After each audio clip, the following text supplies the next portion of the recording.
Dr. Incompetent here, and let's play some Pillars of Sure. Eternity.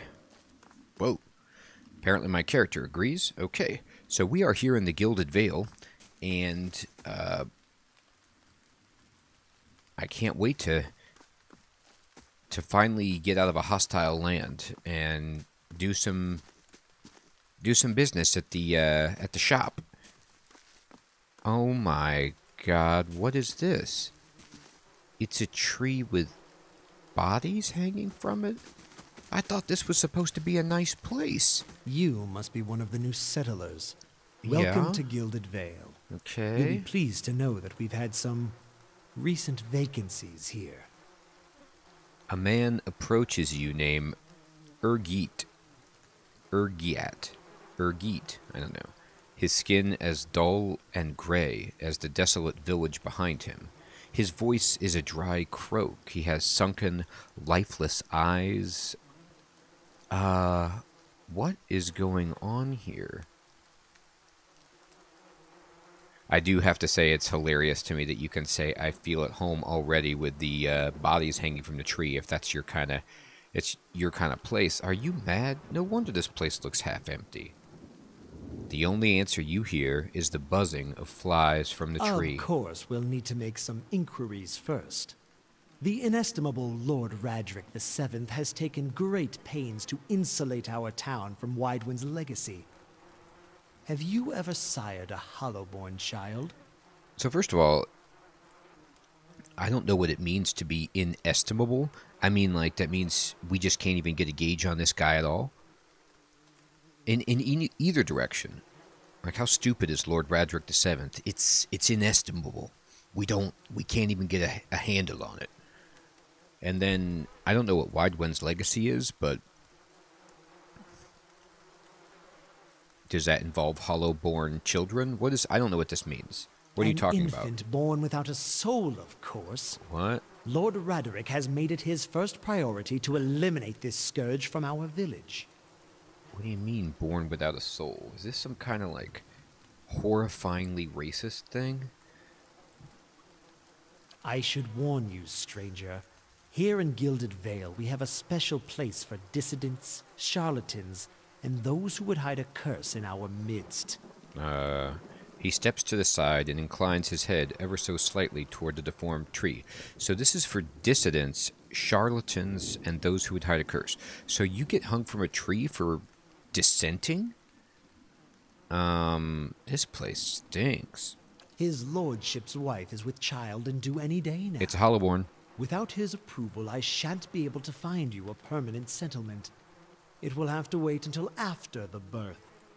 We can continue our interview then, after the bell tolls from Radric's hold to signal my lord's new heir. Okay. In the meantime, you can find temporary accommodations at the inn just southwest of here. Thanks. Temporary accommodations.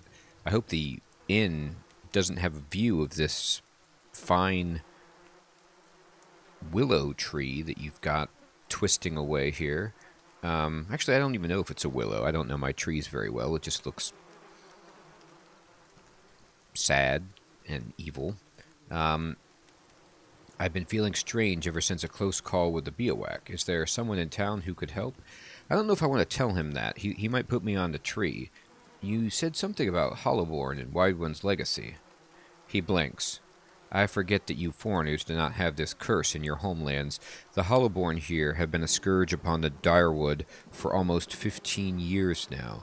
He lowers his voice to a whisper. Children born without souls.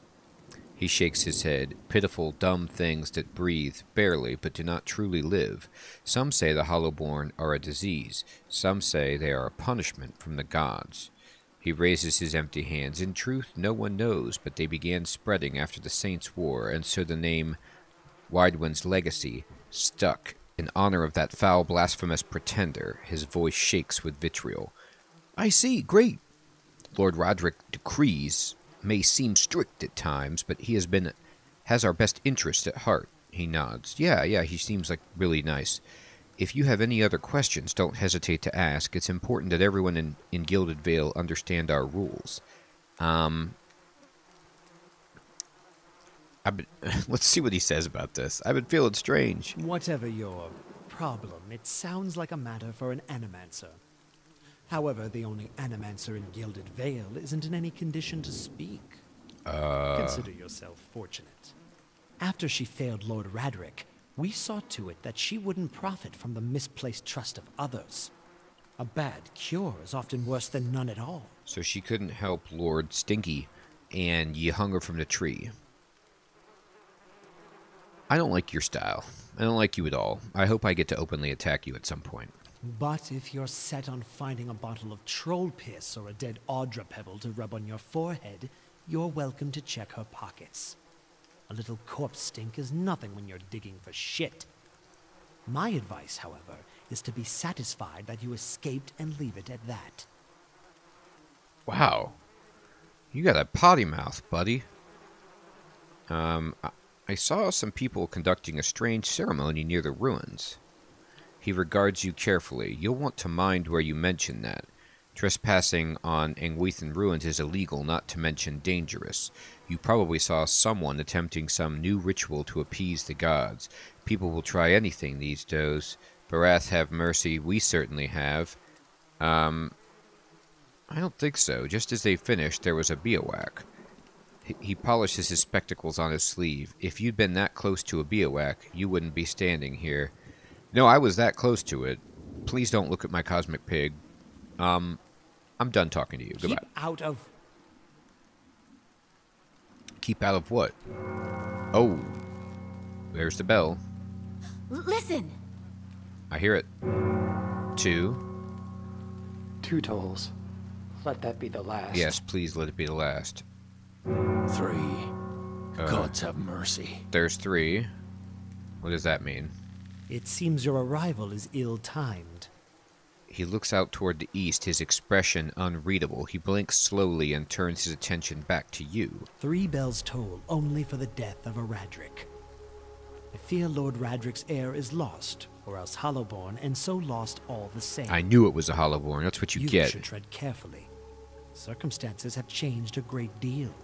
A peculiar spasm crosses his face, and the corner of his mouth quirks up into a mirthless smile.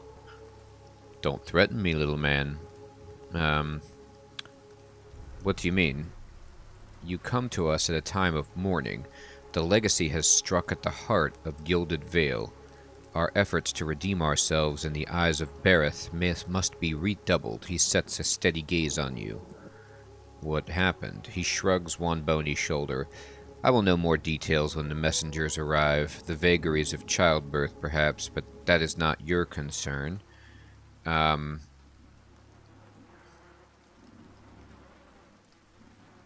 want to say this really badly, but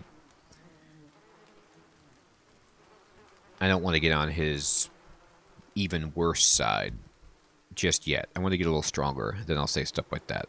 Blow him up with my magic. Does this affect the Lord's offer to new settlers? I can be sure of nothing right now. I advise you to get some rest, or a stable for all I care. Find me afterwards. I will know more soon enough. No, I'm going to say it. Don't threaten me, little man. He shakes his head, unmoved. It is no threat, only a warning. Lord Radric will tolerate no threats to his kin or those who live upon his lands. Grief will not make him more docile. Okay, farewell. I got some experience. I finished the quest. Oh, hotkeys. I don't even know what that means.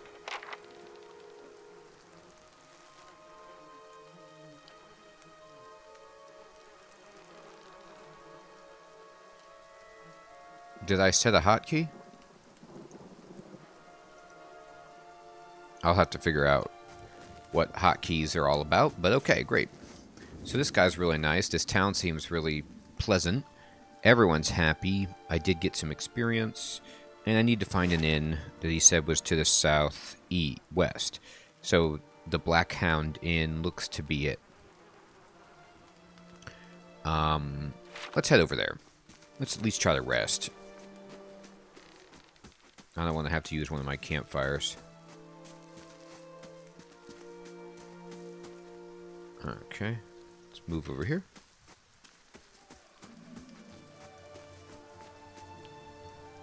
Aloth. You see 4 people gathered by the door to the inn, their raised voices and chopping.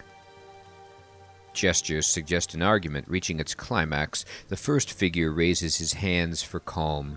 His face is partially obscured by a hood, but his height and stature suggest an elf. I meant no offense.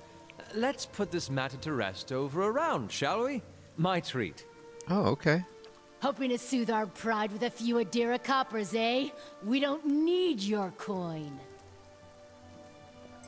What's going on? Angry townsman. One of the other men points at the hooded elf.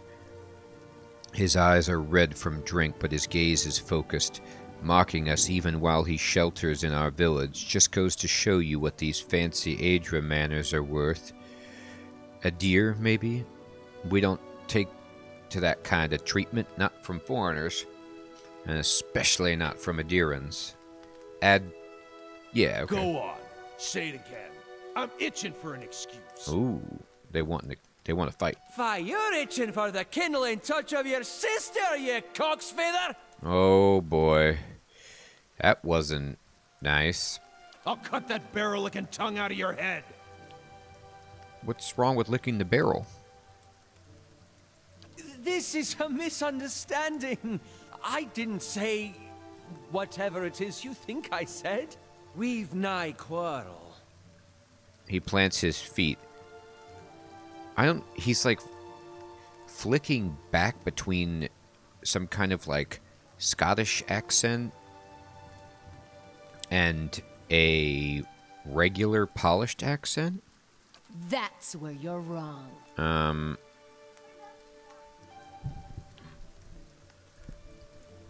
The elven woman draws a blade. That's where you're wrong.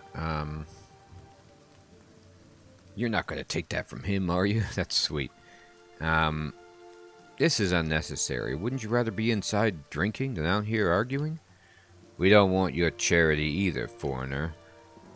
It sounds suspiciously like you're defending him. Yeah. Oh, okay, so we're fighting. I'm fighting a mob. And I'm up here, and he's back here. He's got his stuff. So let me just, I'm going to put this then, like, right here.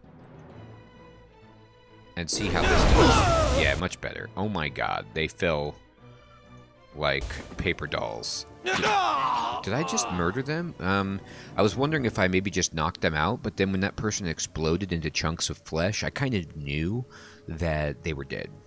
As the last of the attackers falls, the elf turns to you, the tension almost gone from his smooth face. Not quite how I hoped to get to know the neighbors. Thank you for your timely assistance with that awkward situation. Actually, that was fun. You mean for slaughtering them? You're welcome. I'm glad I could help. Courtesy is a rare pleasure in these parts. Though your accent suggests that you are no more local than I. I'm not local, you're right, Aloth. He straightens his hood, and you note the remains of fraying embroidery on his gloves. His boots are caked with the dirt of many months' travel, but the leatherwork beneath is sturdy and fine. Well, I suppose introductions are in order after that little fiasco. Aloth Corvusser, at your service. Aloth Corvusser. Okay.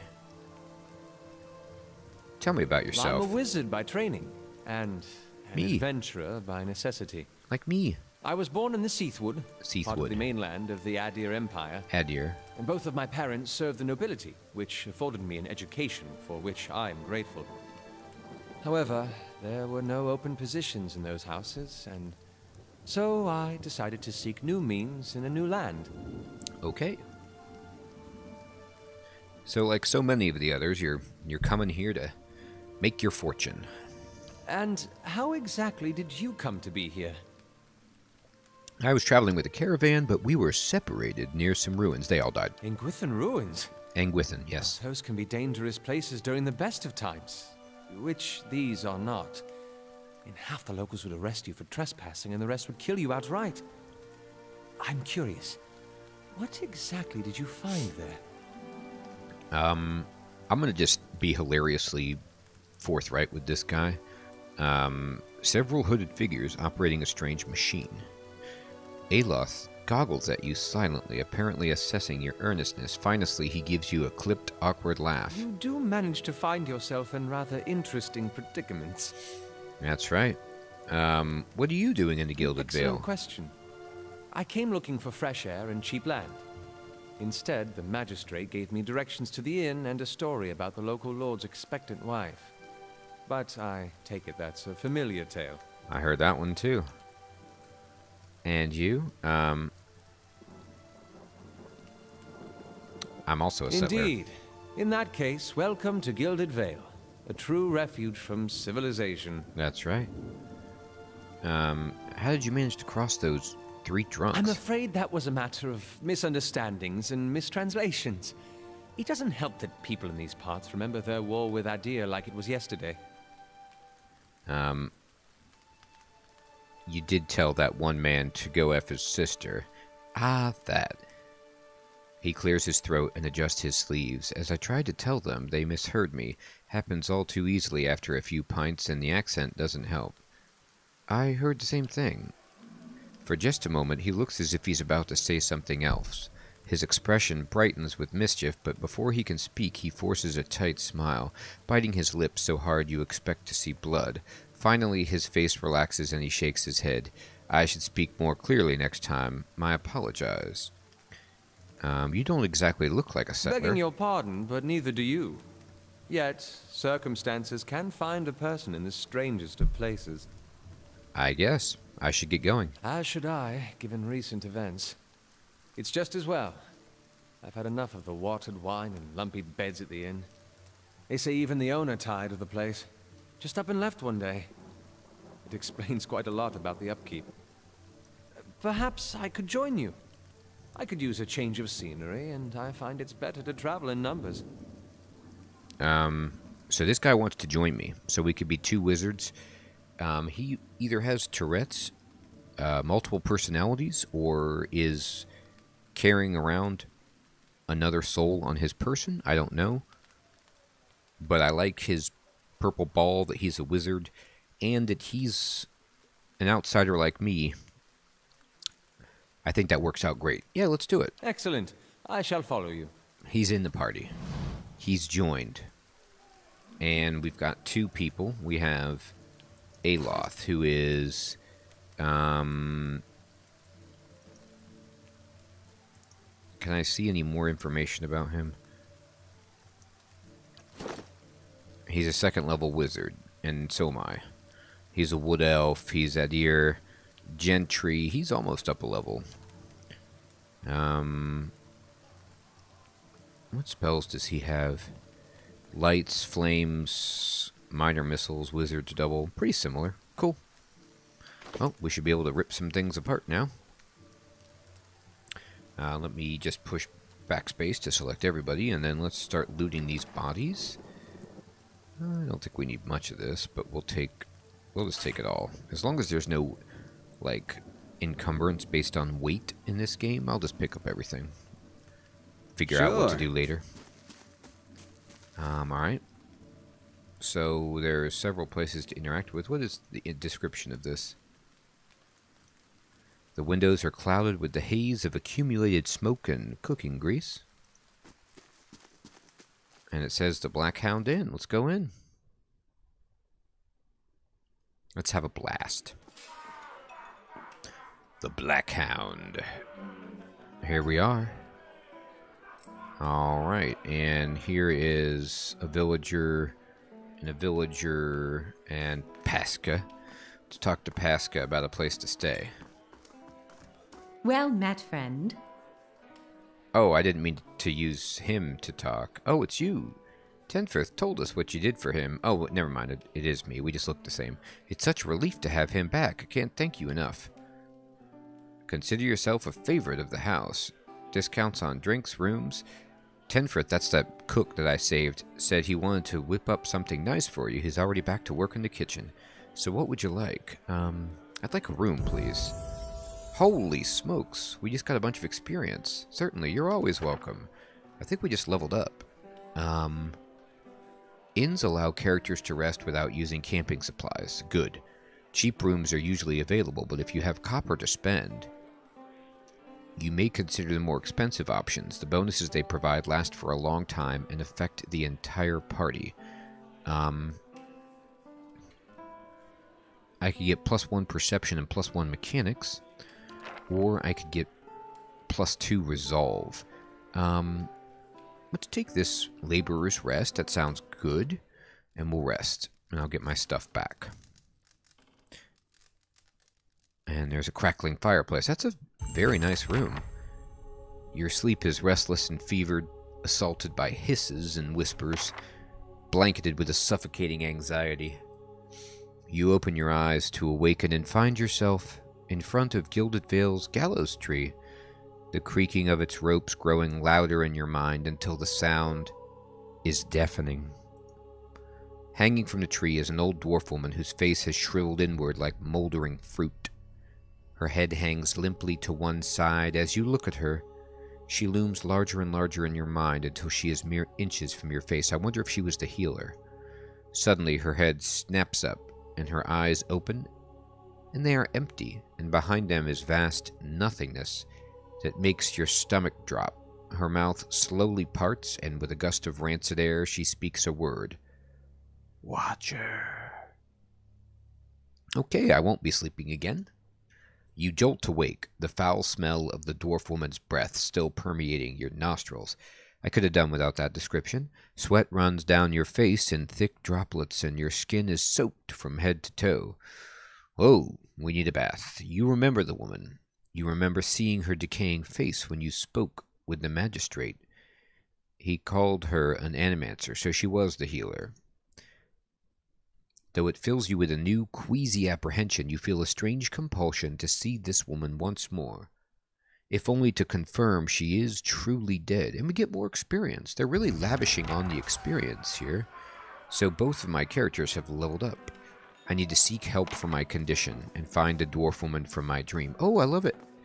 Daytime, and now there's light streaming in through this stained glass window. I mean, this window is amazing. This inn just has its own, like, stained glass. This is a really nice place. So I'm going to click on my level up. And my hat is pretty ridiculous. So let's see. We're going to definitely boost up our lore, as always. And then,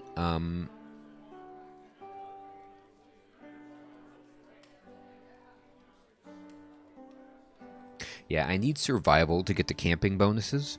So I will choose 1 point here. Another point in stealth. And that looks great. Next. Now I can choose a second level spell. How amazing is that? Alright. Bewildering Spectacle. Confuses enemies. Okay. Bulwark against elements. Gives you protection. Web is always good. Holy smokes. Ray of Fire. Creates a scorching ray of flame between the caster and the target. To anyone who's caught in the ray. Ball of Fire. Roll a nice ball of fire. Now this Necrotic Lance creates a lance of pure necrotic energy, causing corrode damage instantly and over time. So this is a nice single target spell. And I might want stuff like this, considering that the AoE is pretty deadly. I do have a wizard, so we might not hit each other, but I don't want to just kill somebody accidentally. So I think I'm going to go with this probably, unless...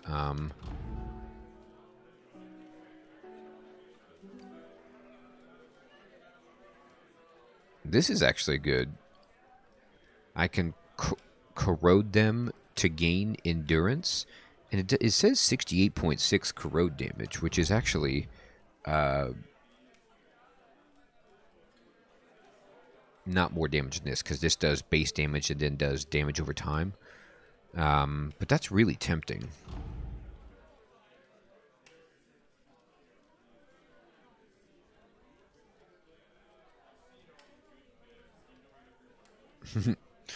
This makes it so someone explodes, basically. That's pretty cool. Because we have no tank, I'm going to try... no, I'm not. I'm going to take Necrotic Lance. I'll take that later. Okay, let's see here. So, that's what we've done. Oh, wait a minute, wait a minute. I don't want these spells. I don't want... Oh, it's... I get 2. Okay, great. So I want Necrotic Lance, and I want the Siphon. I want both of these. And then we're going to say next, and we're going to say done. I'm up a level. And then let's level up our buddy, the elf. And let's say he needs lore for sure. I'll give him a survival boost and stealth. And then I'm going to give him web, just to give him some like utility. And then we will also take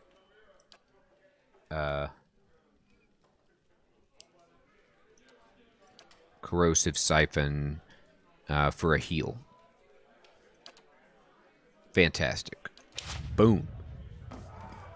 And now both of our characters are leveled up, and we have the Laborer's Resting bonus, which will last for quite a while. It was expensive, but we have a lot of stuff to sell. And we need to get to a shop, and we will do that soon. But I also need to check out the dwarf woman hanging from the tree. How many times do you get to say that in your life, huh? Anyway.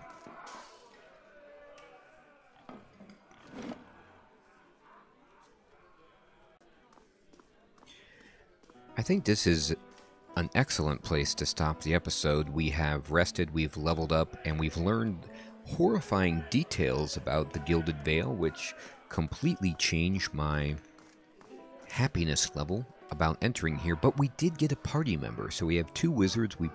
We have the same endurance level and very similar spells, and we're ready to just go blow people away with the grimoires that we're carrying, which are identical, because we're buddies. We're buddies in magic.